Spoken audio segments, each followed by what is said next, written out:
नमस्कार, मैं हूं आपके साथ मीनाक्षी रजत और आप देख रहे हैं सबका हिसाब होगा। अमेरिका और ईरान के बीच में बढ़ता तनाव अब उस मुकाम पर पहुंच गया है जहां से सिर्फ और सिर्फ महाविनाश का रास्ता जाता है।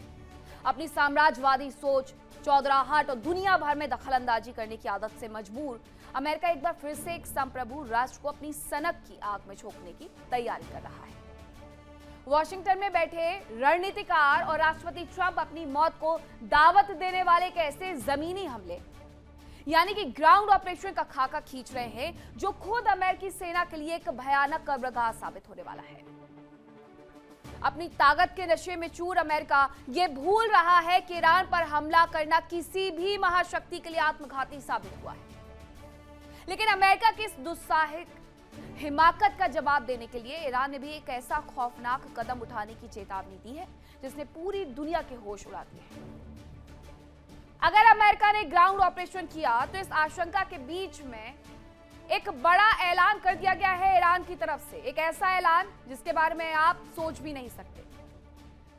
यह कहा गया है ईरान की तरफ से कि अमेरिका के ग्राउंड ऑपरेशन का मुंहतोड़ जवाब देंगे और ग्राउंड ऑपरेशन होने पर अपनी ही जमीन को उड़ा देंगे। ईरान के ब्रिगेडियर जनरल मोहम्मद अकरमी निया ने चेतावनी दी है कि अगर ग्राउंड ऑपरेशन होता है तो हम अपनी ही जमीन पर बमबारी कर देंगे। जंग में अपनी ही जमीन पर बमबारी करना जायज है, ईरान कह रहा है, और मिलिट्री की भाषा में इसे स्कॉच्ड अर्थ पॉलिसी कहा जाता है। ईरानी सांसदों ने अमेरिकी सैनिकों को बंधक बनाने की भी धमकी दे दी है। इसी के साथ कुवैत, बहरीन जैसे पड़ोसी देशों पर जमीनी हमले करने की धमकी उनकी तरफ से दी गई है। लेकिन इसमें सबसे महत्वपूर्ण यही है कि ईरान ये कह रहा है कि अगर अमेरिका ने हम पर हमला किया तो हम सीधे सीधे अपनी जमीन उड़ा देंगे, अपने पुल, अपने रेलवे नेटवर्क को ध्वस्त कर देंगे ताकि हमारी जमीन का इस्तेमाल हमारा दुश्मन हमारे खिलाफ न कर सके। और ईरान का यह अभूतपूर्व फैसला ट्रंप के ग्राउंड प्लान को पूरी तरीके से नेस्तनाबूद करने के लिए तैयार है। अमेरिका को अब यह अच्छी तरह से समझ लेना चाहिए कि ईरान की सरजमीन पर कदम रखना सीधे महाविनाश को खुला निमंत्रण देना है। अब आज इसी मुद्दे पर विशेष पैनल हमारे साथ जुड़ा हुआ है, उनसे आपको रूबरू करवाऊंगी, उनके साथ हम चर्चा भी करेंगे। लेकिन उसके पहले एक छोटी सी रिपोर्ट देखिए।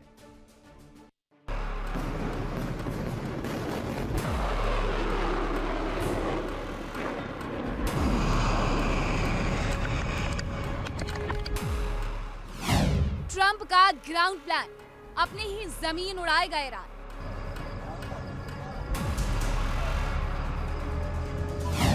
यूएस रखेगा ईरान में कदम, आईआरजीसी कर देगा सब भस्म।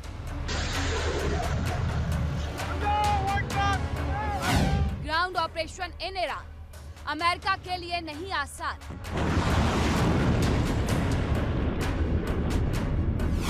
भस्मासुर बनेगा ईरान, तेहरान बनेगा यूएस सेना का शमशान।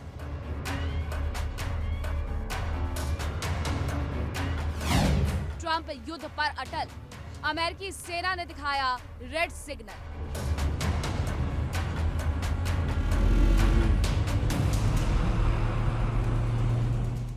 अब चर्चा की शुरुआत करूं, लेकिन उसके पहले बड़ा सवाल यह है कि क्या अमेरिकी ग्राउंड ऑपरेशन को नाकाम करने के लिए ईरान अपनी जमीन पर सच में बम बरसाएगा या बरसा सकता है? कौन कौन से मेहमान मेरे साथ जुड़े हैं आपका परिचय करवाती हूँ। कर्नल संजीत सिरोही हमारे साथ जुड़ रहे हैं, अरविंद सिंह तेजावत विदेश मामलों के जानकार हमारे साथ जुड़ गए हैं, हकीम रजा ईरान मामलों के जानकार हैं। हमारा पूरा पैनल हमारे साथ मौजूद है। सबसे पहले हकीम रजा, आप ही बताइएगा कि ये किस तरीके का फैसला है, ये दुश्मन को रोकने के लिए अपनी जमीन को उड़ा देना, क्या यही एकमात्र रास्ता ईरान के अंदर रह गया है?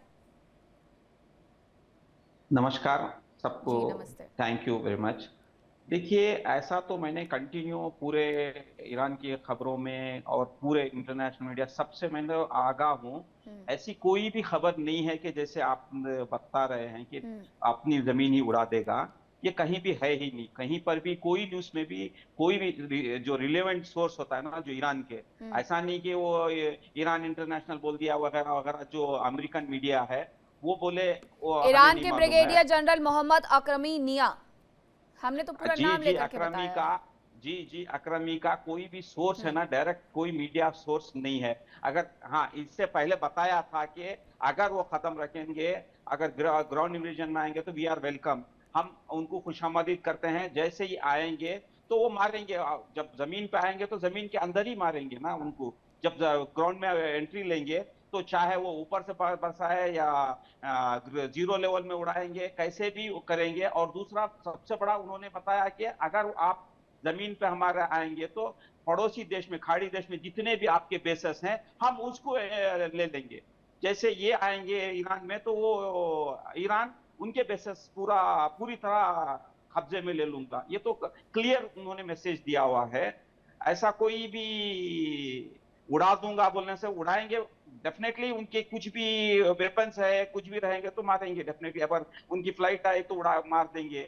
अगर कोई लैंड करेगी लैंड इसमें, उसी तरह कई आइलैंड्स ऐसे हैं ईरान में, खार्ग आइलैंड ओनली वो ट्रांजिट पॉइंट है, वहां पर आबादी नहीं रहती है। और दूसरे आइलैंड्स भी ऐसे हैं कि जहां पर आबादी नहीं है, सिर्फ बिजनेस ट्रांजिट हब्स हैं। अगर वहां पर भी आएंगे तो मारेंगे, आबादी तो नहीं है। जी ठीक है। कर्नल संजीव सिरोही, हालांकि मेरा सवाल बहुत अलग था। मैंने सीधे पूछा कि जो ये कहा जा रहा है कि अगर अमेरिकी सेना बूट्स ऑन ग्राउंड करने के लिए उतरती है तो हम अपने पुल, अपनी रेलवे, अपनी जमीन सब कुछ खत्म करने के लिए तैयार है, लेकिन दुश्मन देशों को अंदर नहीं आने देंगे। अब यही स्ट्रेटजी रहेगी। हालांकि अभी अमेरिका इस बारे में क्या सोच भी रहा होगा कि वो बूट्स ऑन ग्राउंड करेगा।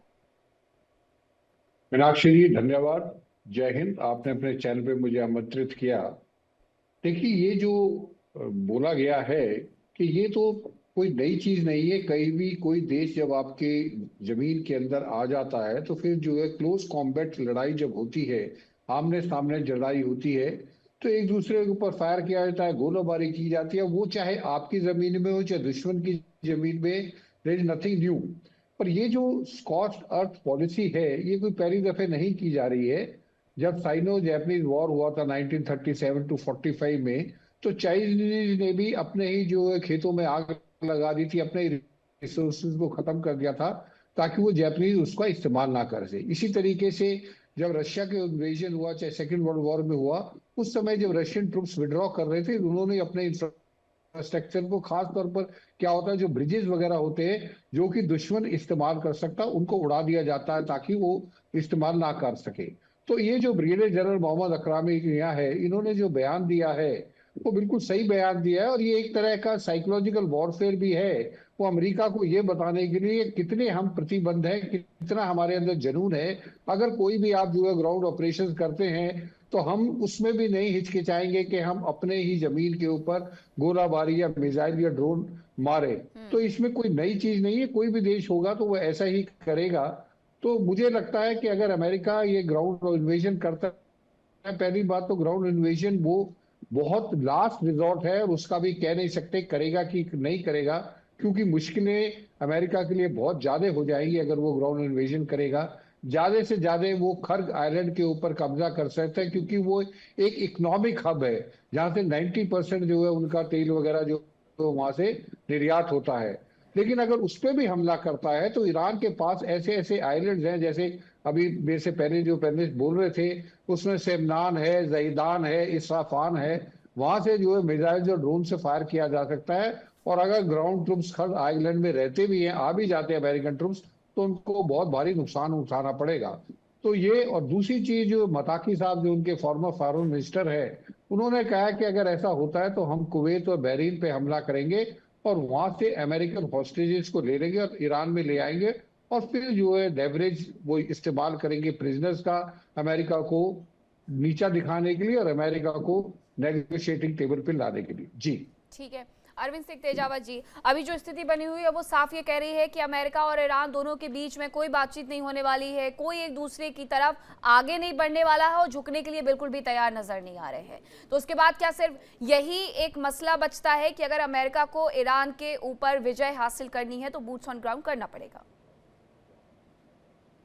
जी, ये तो सच है मीनाक्षी जी कि बिना बूट्स ऑन ग्राउंड कोई भी कंट्री किसी पे भी जीतने का दावा कैसे कर सकता है।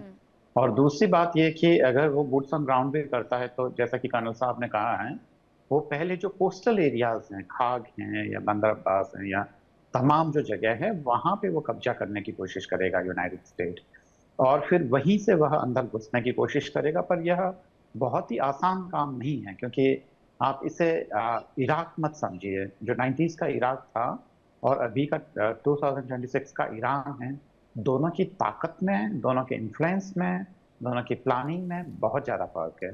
तो इतना आसान नहीं होगा, क्योंकि ईरान अपने आप में एक बड़ी सैनिक ताकत है, भले वो अमेरिका के मुकाबले में कुछ भी ना हो, पर फिर भी इतना भी कमजोर नहीं है। तो लंबी लड़ाई चलेगी। भारत जैसे देशों के लिए ये वाकई दुविधा की स्थिति है और अल्टरनेटिव्स ढूंढने पड़ेंगे बहुत जल्दी, खासकर हमारी एनर्जी सिक्योरिटी को देखते हुए। मीनाक्षी जी। हकीम रजा जी, लेकिन आप तो कह रहे हैं कि आपकी तैयारियां पूरी हैं, और अगर तैयारियां पूरी है, ठीक है, आप कह रहे हैं कि आपने ऐसा कोई बयान नहीं देखा, लेकिन अगर ऐसी भी तैयारी है तो क्या उसकी आवश्यकता है? जी, इन्होंने वेल प्रिपेयर्ड हैं, ये कभी भी पीछे नहीं हट रहे हैं। ये तो लंबी जंग के लिए तैयार हैं, ऐसा नहीं कि वो शॉर्ट जंग नहीं है। ये बोल रहे हैं कि सालों हम जंग लड़ने के लिए तैयार हैं, हमारे लिए कोई प्रॉब्लम नहीं है। अगर वो आएंगे तो हमारे लिए बहुत अच्छा है। अगर वो ग्राउंड में आएंगे तो ये वापस पूरे जितने भी ये हैं कंट्रीज, खाड़ी देश हैं, वो देशों में वो ये जाके वो कब्जा कर लेंगे, वापस नहीं आएंगे, पूरी तरह कब्जा कर लेंगे। जैसे कब्जा करेंगे तो वहां पर डेमोक्रेसी आ जाएगी, पूरे जितने खाड़ी देश हैं वहां पर किंगडम हटके डेमोक्रेसी, यही एक फाइनल होगा। तो पूरी तरह ईरान प्रिपेयर्ड है, ईरान यहाँ पर कोई रकम से पीछे नहीं हट रहा है, पूरी तरह तैयार है कि हम लोग अगर अगर वो लैंड में आएंगे तो ईरान के लिए बहुत अच्छा है, बता रहे हैं वो। लोकली मैंने कई लोगों से बात किया तो बोलते हैं कि वो आएंगे तो हमारे लिए बहाना मिलेगा उनकी लैंड में जाके लेने के लिए। देखिए इंडिया डेली 24/7 अब आपकी स्मार्ट टीवी पर। इंडिया डेली मौजूद है सभी डिजिटल प्लेटफॉर्म पर लाइव और लगातार। इंडिया डेली 24/7 हर दिन राष्ट्र को समर्पित।